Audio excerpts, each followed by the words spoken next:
There will be some disagreement. In fact, I absolutely hope there is, because this is a key question, and I teed it up in my last remarks during my session, which is, there's this actual and perceived gulf between the esports industry and particularly the big three West Coast publishers that dominate the esports tier one games, as well as, coincidentally, the tier one esports betting products, which is Valve, Riot, and Blizzard, across the big games, which are, from a betting point of view, CS:GO, Dota 2, and League of Legends.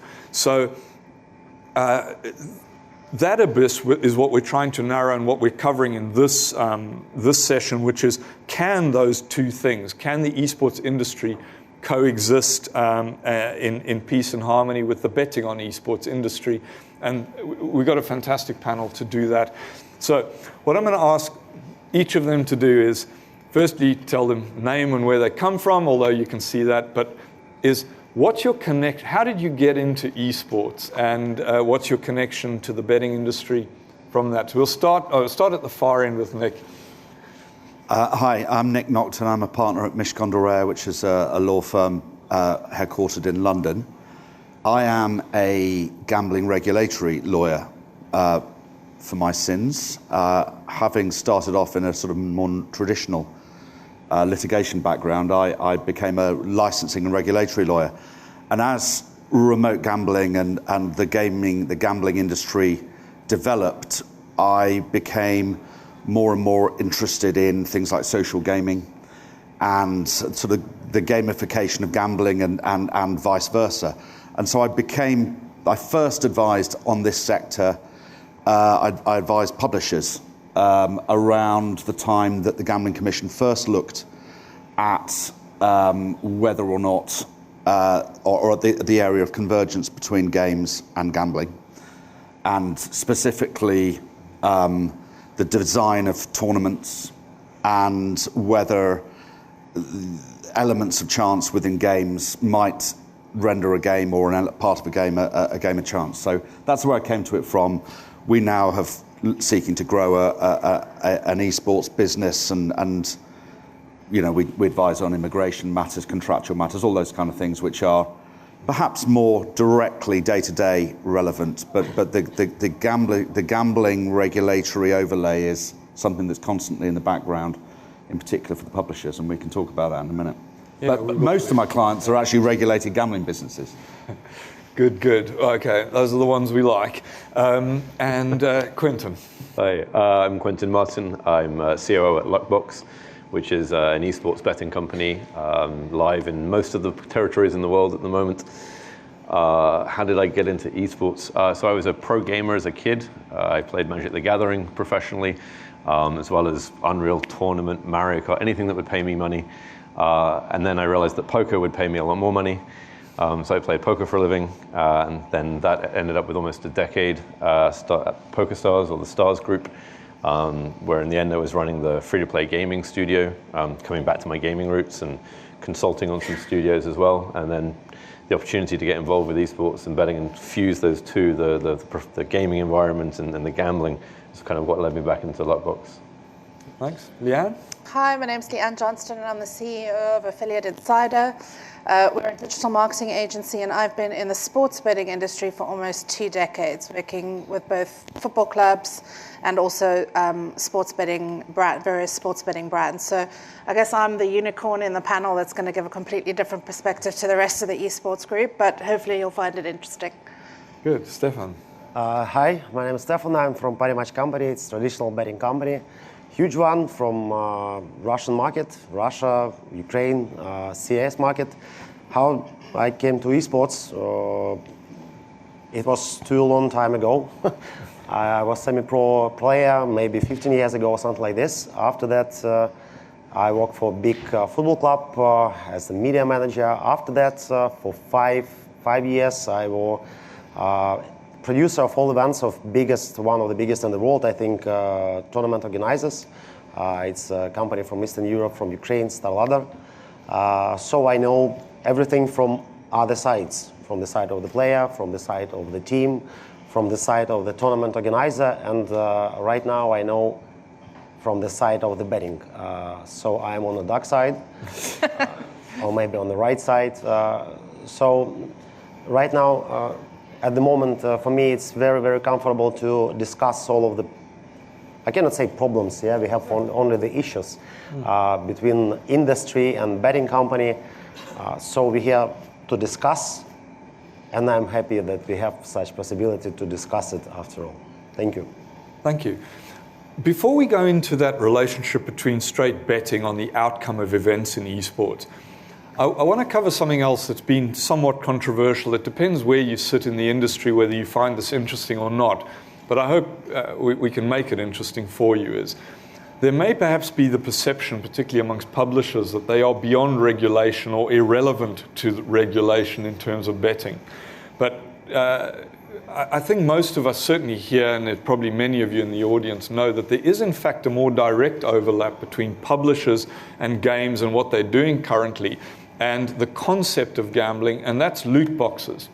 And the gambling elements in-game.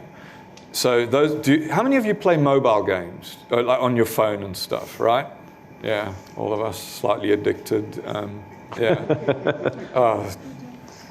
If I could only get those hours back. But all right, how many of you have noticed gambling elements in those games, right? How many of them have roulette wheels or chance spins, yeah? All of them, right? So on PC games and console games, how many of you played games where you can either find or buy loot boxes with goods and you don't know what's in them until you open them? All right. Do you guys think that that's gambling? Yes. Yeah. No. Right. It isn't, but it's obviously a very interesting debate, isn't it? I mean, if there was, and people may know this, a select committee of the House of Parliament under the DCMS published a paper on this last week or the week before, and it's a really interesting advance on the Gambling Commission's own analysis. The reality is, as the law currently stands and as it has been interpreted, and not just in gambling cases, but in other areas of law, there is a concept of money or money's worth, and it's the divide between the real world and the virtual world. But there is no doubt that, and the regulator is quite clear on where it considers the law currently to stand. But there is no doubt that the publishers have to be very careful around the management of the ecosystem of their games, not to fall foul of that. And as the risk to consumers goes up with the monetization of in-game items, the likelihood of regulation of some kind increases almost exponentially. And I think if you read that paper, the Select Committee called for government to change the definition of gambling, and if not, to explain why they're not doing it. Now, the second part is rather an empty threat, because I could write that now for them on one side of a piece of paper. But I guess what they're saying is, why aren't you doing anything about it? Which is a really interesting question. And it's a rabbit hole, right? The prize, chance, consideration, holy trilogy of gambling. Yeah. And whether or not it involves gambling elements or essentially an addictive element, which is what we're trying to prevent people from having, is a different matter. I mean, Tinder's built on the same mechanics. Indeed. Yeah. So I've heard. No, it is. It's really interesting. It's really interesting that this whole piece actually informs the attitude that many publishers have. Yeah. In particular, the ones you describe as the West Coast, publishers. I totally understand their sensitivity around it. Yeah. The question is how you navigate the industry through that, knowing that if you don't permit some sort of regulated gambling, it's going to happen in an unregulated fashion. But do they want to align themselves with it? All those things are very, very powerful factors in this discussion, and not least that they are the least that it's the publishers are the ones with least need for the gambling companies' money, I guess, as well. But it's And the publishers are under no way incentivized. They obviously don't want it to be classified as gambling because currently, if they are gambling, then they're operating gambling for free without the compliance. And if it is, the gambling industry would like it. I'm not saying it is gambling. But I mean, it's a very blunt instrument, isn't it, for what is in fact entertainment. But anyway, that's another debate. But. No, I agree with you. Sorry, Leanne. No, but it comes back to what you said in your session before.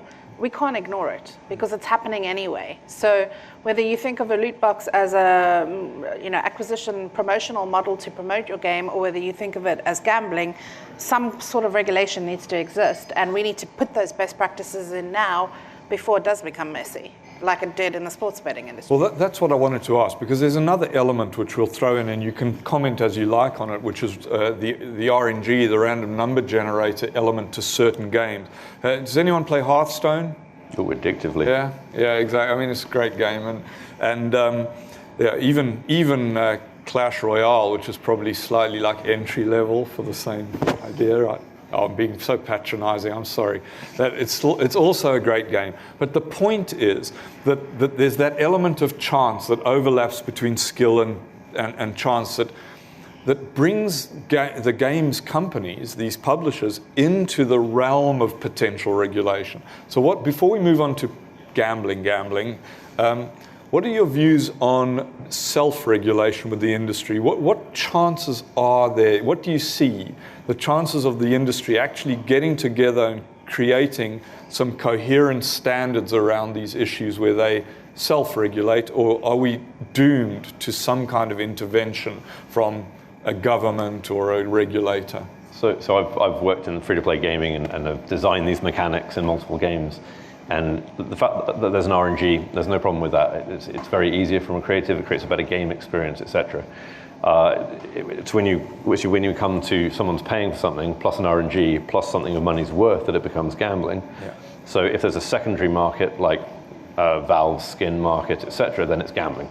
Yeah. But the fact is that it's not. Now, it's completely unrelated to gambling. If you're creating negative practices or preying upon kids or whatever you want to say that's bad, then can you self-regulate? Well, actually, it's in your interests as a publisher to create a better game experience rather than a bad profit if you focus on kind of blue ocean thinking and whatnot. Yeah.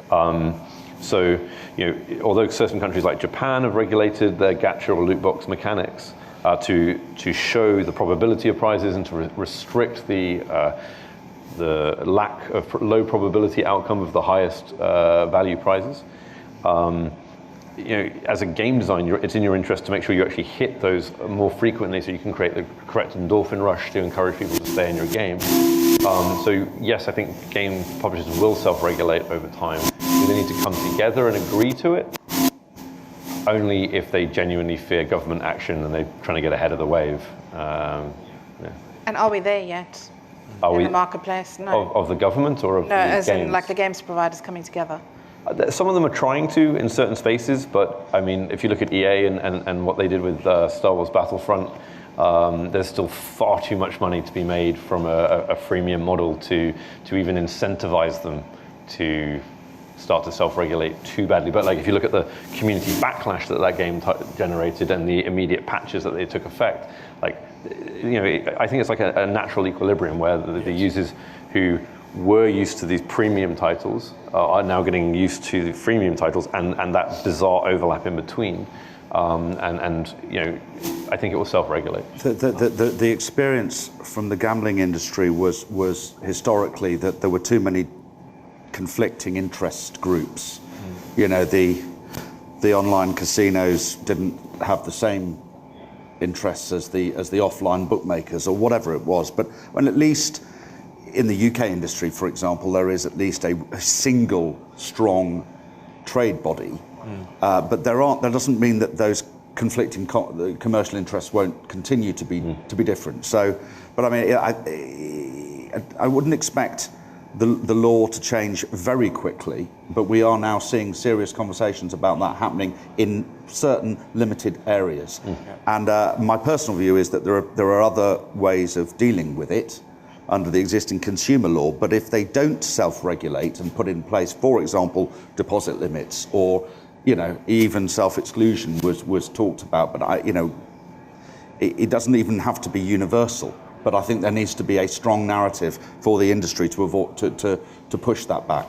And it doesn't have to be done under the umbrella of gambling, just of gaming, of self-regulation. I think it's a mistake to let that happen. I don't think the government should do that either. But anyway, that's another matter. I think it's not possible to self-regulate competitors, because for them it's a very high part of their revenue. Because if you are speaking about loot boxes as a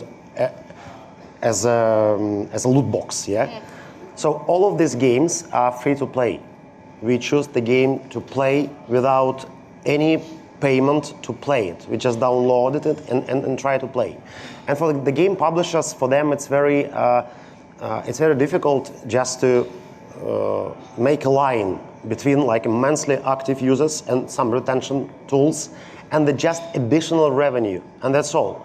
And I know that all of the publishers, they are so, I don't know how to say it correctly in English, so this is my rules, and don't touch my rules because it's my game, and this is your game. It's not possible to self-regulate so different companies on one market. And maybe community will regulate them, maybe a bit, but between them, I think it's not possible. But in that instance, you're saying that the games publishers don't have to regulate. It's the betting companies that need to regulate the game, the betting that happens on the games publisher. Because that's where the regulation actually comes in, is this data exists and the betting is happening whether you like it or not. It's just how are you going to regulate that betting behavior on these publisher games? And my question is, do we need to get the publishers involved at all? Because it sits on top of the platform, not in the platform. Yeah, we're having a session later on around data, reliability of data, the quality of data, and it does differ dramatically from game to game, and we'll cover that. I think moving then the conversation to traditional sports betting on esports, so match outcomes within the match in a typical fashion, whether that's pool betting, peer-to-peer betting, ordinary bookmaking, doesn't really matter. What I think we agree on is that there's still a divide between the esports industry. Speaking broadly, that is less so in Europe because we have a much stronger background in betting. We're more used to it. We've seen it in traditional sport. Very, very different to what we see in America, which is a very, slowly emerging, very small start sports betting industry where people are still coming around to the idea that this is an acceptable entertainment activity. And again, coming back to the fact that our principal publishers involved here happen to be West Coast American publishers who don't have a tradition internally or even a strong understanding of what betting on their game means for their game. What are the implications? So, bearing in mind that we're talking about trying to get these two sides closer together, starting with you, Stepan, what do you think the betting industry needs to do to engage better with the esports industry? I think that such meetings and such conversation like we have right now, it's very important because all we need right now is transparency. Yes, we have to talk on and discuss the same things. So if we have some issue with the team, someone, I don't know who it will be, but someone have to tell to the whole community that something is wrong with this team or something is wrong with this player. But it's not the betting companies because we are betting companies. We are not judges or policemen or something like this, but we are ready to be as transparent as possible to some companies, to some people who want to know was it right or how it was exactly how. So all we need right now is discussion, and as more transparency as possible. So I can say it one more time, but it's obvious thing that we need the rules, and we don't have it, still don't have rules, and some company I hope that we already have. Thank you. Yeah. From my perspective, it's education. So it's having a look at the sports betting industry in the past, how that evolved, and looking to see if we can actually take some of what has come out of that, which has been positive now in later years, and plugging that directly into the esports space now, because the ecosystem and the infrastructure is very similar. And I think if you look at the past, you can make a better future. So for me, I would like to see a lot more education happening between kind of true esports brands such as yourselves and more sports betting brands like this, and then looking at how the marketing piece fits into that as well. I think there's kind of three indicative things that we can look at here. So one is the recent partnership between Baze and Riot, which for me is a revolution in the space of Riot, a publisher that wouldn't talk to anybody, let alone specifically no gambling companies, suddenly made this partnership is landmark, and it shows that they've started to see either monetary value or secondary value in the sense of potentially higher integrity loop and feedback and whatever money pluses they see from that partnership. So I think that's a sign that we're moving in the right direction anyway. Yes. But secondly, it could be an example. So you could get, if GTA 6 has a real money casino in it, for example, and it breaks records on monetization, then everyone's going to look at it and go like, maybe we should do that. And that kind of leads to the third point, which is almost inevitability. Right now, the esports betting industry as a whole is fairly nascent. It's not generating as much money as it's going to be. I mean, it's growing at 44% year on year or something ridiculous. Yeah. But when the esports betting companies start saying, hey, I'm going to pay you more sponsorship than Mercedes, like if you look in the traditional sports booking space, more than half of the football teams in the UK have their primary sponsor being a gambling company. Yeah. So once money talks, and no one's going to be like, well, yeah, I don't like money. Yeah, but is that, can I just, most of the, coming from a football background. Sure. Yes, most gambling companies have the budgets to sponsor a football team, but they've also worked out the activation piece for that, which hasn't happened in the esports space as far as I've seen so far. 100%. So, there's another point for being regulated, like that regulation and that self-regulation, whatever it's going to be, can also impact that marketing piece and make it more valuable for you to spend your money It can. in the right places. But it's already regulated because the esports betting is the same as traditional betting, which is regulated depending on which country you're talking about. But the publishers don't necessarily need to be part of that regulation for that to happen. But there isn't a single. As far as I'm not aware of any football sponsorship deal which would make any of those publishers even blink, compared to the monetization of their games. So agreed. Over time, and as gambling becomes regulated, gambling becomes normalized in North America, then there's going to be a much more serious conversation about it. Yeah. But the sponsorship, the sponsorship market, as I see it, is always going to be around teams and tournaments until it really is very mainstream business. But it also comes down to which publisher model. So if you've got Riot, for example, Riot control the entire esport. And if they're going, So you need Riot's involvement to get involved as a betting company. Yeah. Whereas Valve, for example, they use ESL to do their tournaments, and you just do it. You can do a partnership with ESL, who are incentivized by the money that you bring to the deal. So it definitely depends on the structure. And the cost of entering some of these franchises has to come from somewhere. Absolutely. So in that sense, the ecosystem does require third-party funding from somebody with liquidity. Yeah, and some publishers have taken a stance, I won't name them, on betting partnerships for teams in their industry, and some haven't. And you'll start to see, as more and more teams or influencers or professionals start to take sponsorship and marketing money from the gambling industry, again, that's going to be a tipping point. But you're absolutely right. The money is non-meaningful to the largest publishers right now, but not to the smallest and the future publishers. Yeah, true.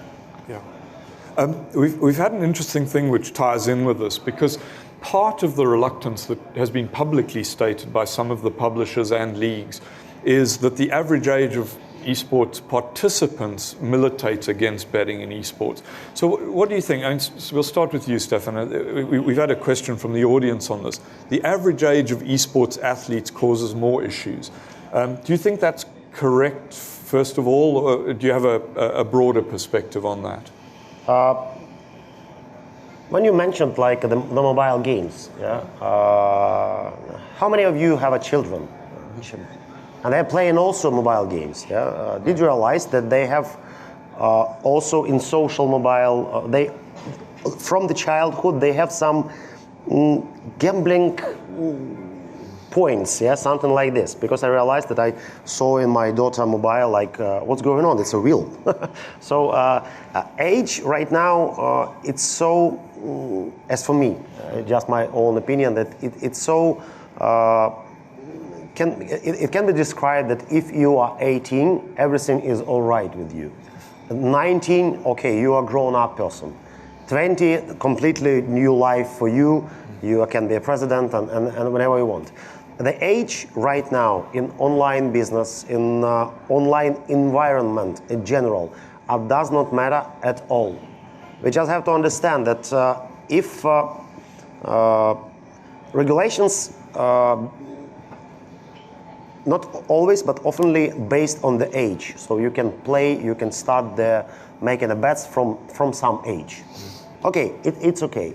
Publisher also have to. Sometimes, as for me, it's a nice approach that publishers said that, please, guys, if you're not like 18 years old, we will not allow you to participate in these games, in these pro tournaments. So, as for me, as a former player, it's a little bit, I would not be happy. But as a parent, I'm happy for this, because someone have to say this. Please be careful. So there's a little bit more to it than that, right? So in the sense that there's a difference between the athletes and the audience, right? Yeah. So the audience, I mean, the stat that I know off the top of my head is that 18 to 35-year-olds make up 80% of esports enthusiasts, right? So right off the bat there, we know we're talking about a gambling valid age group. Now, the athletes themselves? Athletes, I'm sorry to interrupt you, just like a football team, powerful football team, average age of the players, 20. Powerful CSGO team, average age of the players, 20. Everything is the same. Yeah, but I mean, so on the athletes' age, we're not regulated in Sweden, but so Sweden have the regulation where you need to be confident that at least 51% of the team is 18 or older in the match, and able to be able to offer betting on it. Yes. Yeah, and what I've from people I've talked to in the industry is this actually hasn't caused a huge issue because the age differential isn't hugely different from a lot of traditional sports. Yes. And it might not even be worse. I mean, the largest esports tournament publicly was the Fortnite World Championship recently, which it was possibly good or possibly bad for the esports betting industry because the majority of the participants were under 18. Yeah. That said, it still made esports hugely mainstream, so I believe there's no such thing as bad press. Yeah. But it causes an issue, but no more so or less so than any other betting outcome. Yeah, I certainly agree with that. You think, Nick? I mean, my experience of this, of course, it differs game by game. And talking about esports as an umbrella term is probably slightly misleading because there are certain games where the average player is under 18. But the big betting games, they're more or less all over 18 in terms of the high-level participants. And certainly the audience tends to skew, certainly in Counter-Strike as your biggest betting product, over 18. But I'm with you on this, Quentin, is that it's no worse than any other sport. Yeah. Yeah, go for it. You guys are talking about regulation on the gameplay and on the tournaments, but actually that regulation also has to be transposed into the way that you market the games. Because this, in the sports betting industry, you've got rules and regulations about how you can market sports betting, where you can market it, what your imagery has to look like. You can't be putting anything out there that maybe looks like somebody's under the age of 25. Those rules need to be coming into the esports space They are alongside. identically applicable. Yeah, Well, they are from the licensing perspective, because depending on what your jurisdictions are. But I think that's the piece that needs to be educated to the publishers, is that we already have this framework in place for sports betting. And the fact that the product is, I mean, you brought it up with apples and apples. I mean, tell that story, I mean, the part of it's generational as well. Like if you were to ask someone who's 40 or older, who plays computer games, the answer would be kids. Yeah. That's If you ask the point. If you ask anyone who's under 40 who plays computer games, they'd say everyone who isn't I do. over 40. Yeah, exactly. So part of those, the understanding right now, the zeitgeist is tipping to the understanding of computer games being mainstream. That's why games like The Last of Us, which have a strong parental theme, are so successful. God of War duplicated it because the gamer generation, the Gen X, now has kids. Yeah. I think that's exactly right. There's a perception point around it, which will change over time. But the one thing that we need to bear in mind is that as regulated betting on esports becomes normalized, that you have to consider the increased risks of unregulated betting on esports becoming desirable for people who either prefer not to use a regulated gambler or are too young to pass their age verification. Yeah. So that's the one thing that's different. I mean, the skins betting scene, we've monitored this. Do you guys know what skins is? Okay, because I hate to kind of bypass that one. But let's just think of it as a currency, a crypto. Since Valve stamped on that around July 2016, the number of sites on which you can actually use skins to bet on esports as opposed to gambling with them, so playing roulette or blackjack or coin toss, has dropped dramatically. I mean, at last test found 16. None of them were operating in the US, offering into the US. So that market, it's not dead. It's still a product. It's still a thing. But it doesn't have the impact on the integrity world that it used to have. I mean, the integrity world that I first examined in 2015 was the skins market. There was practically no cash outside of Pinnacle and 2 other sites. So it's definitely an issue, and it does relate to one of the questions we've seen here and the relationship with what Leanne was saying about how you market the game and sponsorships, because there are very strict rules about that in good licensing regimes, and there are no rules about it in bad licensing regimes. So the question that's been posed to us then is, should betting or skin betting companies sponsor school championships?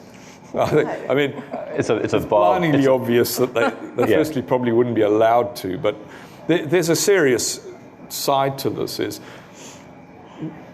how do we address the existence of skins or other digital currency within our game world now? Because it's a difficult topic. I don't think so. I think it's a non-starter in the sense that almost all these fall into the same paradigm of this is the same as traditional betting. Like cryptocurrency is the same. It's the same as a currency. If you're betting it, you're betting. Skin betting it, you're betting. Right? Like there's, and thus it will fall into the existing regulation. Now, if the existing regulation fails, then sure. But you've got the UK, most regulated place on the planet, right? You've got the US, it's getting there. It will fall into it, and the same things that will stop traditional sports betting will come into effect, and if there's market pressure or government pressure, it will move the margin. But everything right now falls into the same categories. Skin betting should get shut down because it's a loop in Valve's hole that provides money's worth, essentially, and that secondary market. And as you said, it's not non-existent, but it's going out of fashion. The answer to the question is I don't think there needs to be additional regulation because I think it is already covered by what's regulated. Okay. We have to back to this age question, and also we have to ask ourselves how the skins are going to the people. So how can they just appear in their account? It just dropped there, and that's all. And now nobody can control. So this is the main interesting thing. If you have money, if you earning the money from the 18, okay, you can bet because it's some regulated process. But nobody can predict how skin will go to you and from what side it will go to you. And as you said before, it's just a currency. No matter, just cryptocurrency, currency, and skin is currency. But the way how it go to the children, to the young people, is very simple. It's very easy just to play the game and you have skins. Change the skins and you have skins. Be smart and you have a lot of skins.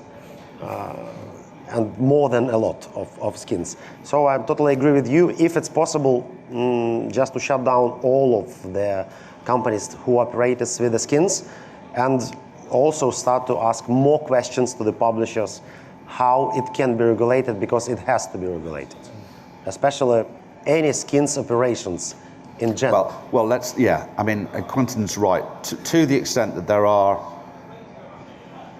operators or exchanges, or skin exchanges, or anybody that facilitates a transfer of value, then they're covered by regulation anyway. I completely agree. Now, the question is, how do you most effectively close them down? And that is incumbent on the publishers.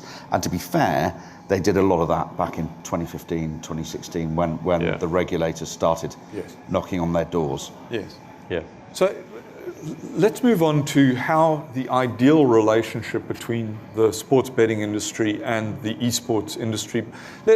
Put aside the publishers, and I think we can look, well, not put aside, including the publishers, the tournament organizers, big and small. What's the perfect partnership? And let's incorporate good data into that discussion as well.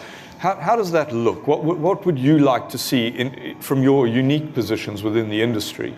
We'll start, Leanne. How would you like to see? What would benefit you in that relationship in your organization? I mean, I'm coming at it from a completely different perspective to everybody else on the stage, because I'm thinking about what's the next level and how do affiliates get into the esports space, because they are looking at it, but nobody's really cracked the code in terms of how to bring these audiences together and activate it and get the ROI and everything else. I will. I'm working on it.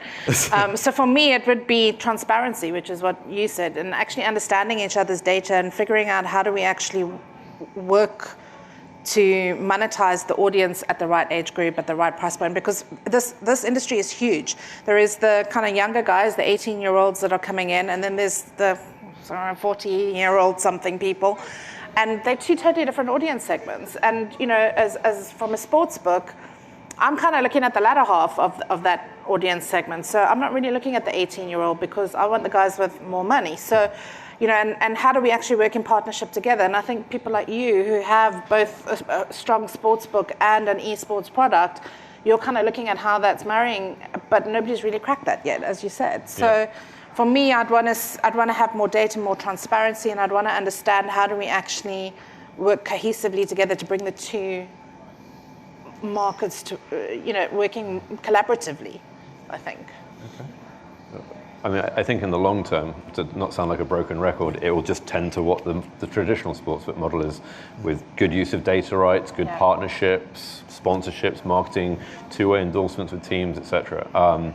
I think, how do we get there? I mean, you talked earlier about the education point and the Bayes, right? It's like, well, the betting industry wants higher prize pools. It wants better start times. It wants better integrity and regulation and governing bodies such as ESIC.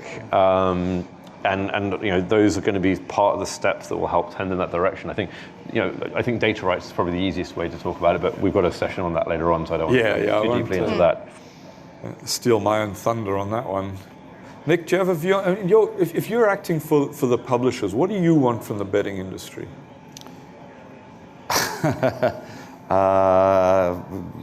Peace and quiet, I would imagine at the minute. Well, I'll be honest. That is a question none of them have ever asked me. I've only ever been asked around, the specific questions that we alluded to earlier on.